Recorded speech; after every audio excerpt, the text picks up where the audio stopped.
Thank you, Mr. Chairman. And ladies and gentlemen, this evening I would like to return to a subject close to my heart and say a little more about the idea of self-image as it applies to the wonderful world of public speaking. All of us have a self-image. It's something we've built up over the years. It's who we believe we are, how we see ourselves. Of course, we all know how we see ourselves can be very different from how other people see us. And this came to mind quite strongly the other day when reading the dating pages in the newspaper. For the innocent in the audience, it's about men seeking women and women seeking men. And I hasten to declare, Mr. Chairman, for fear of domestic retribution, you understand, that I remain happily married to my first wife and I seek no other. But if I had been a younger man seeking a relationship, how would I have described myself to the love-starved and lonely out there? Would it have been truthful? Would it have been truthful to declare acronymically GSOH, good sense of humour, MBA, married but available?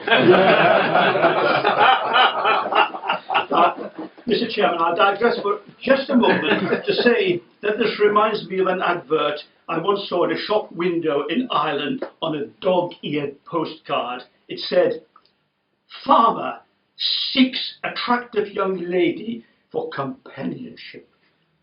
Must have own tractor." P.S. Please send photo of tractor. Sorry, Mr. Chairman. I was going to say how I would project my own overblown self-image onto the dating pages in the hope of receiving a reply full of Eastern promise and maybe more.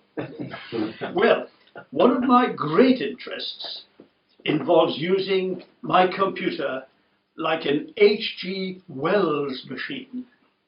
That is, an H.G. Wells machine in reverse to look into the past. This morning, for example, with the magic of YouTube, I watched the 1916 funeral procession of the Austrian Emperor Franz Joseph.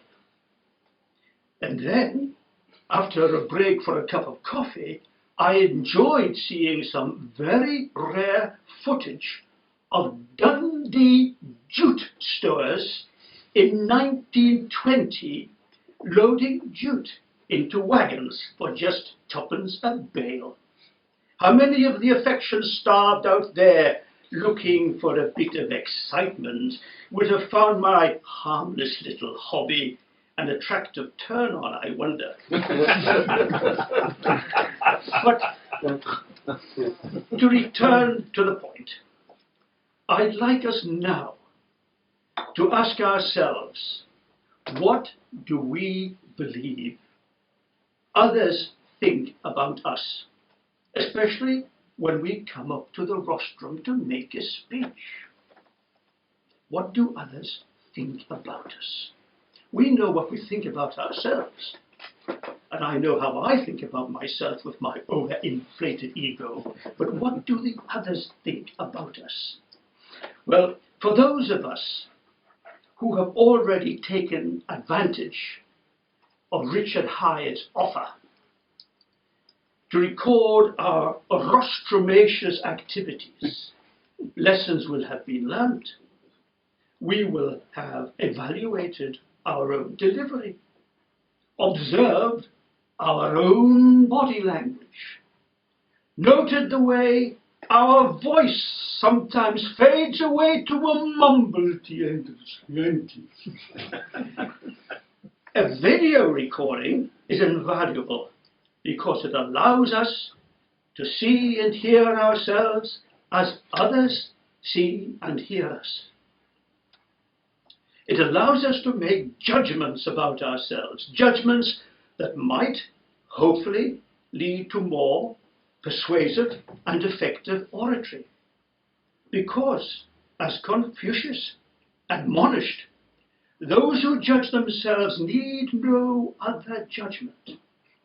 Or, as Burns said to great effect, "Oh, would some power give us the gift to see ourselves as others see us."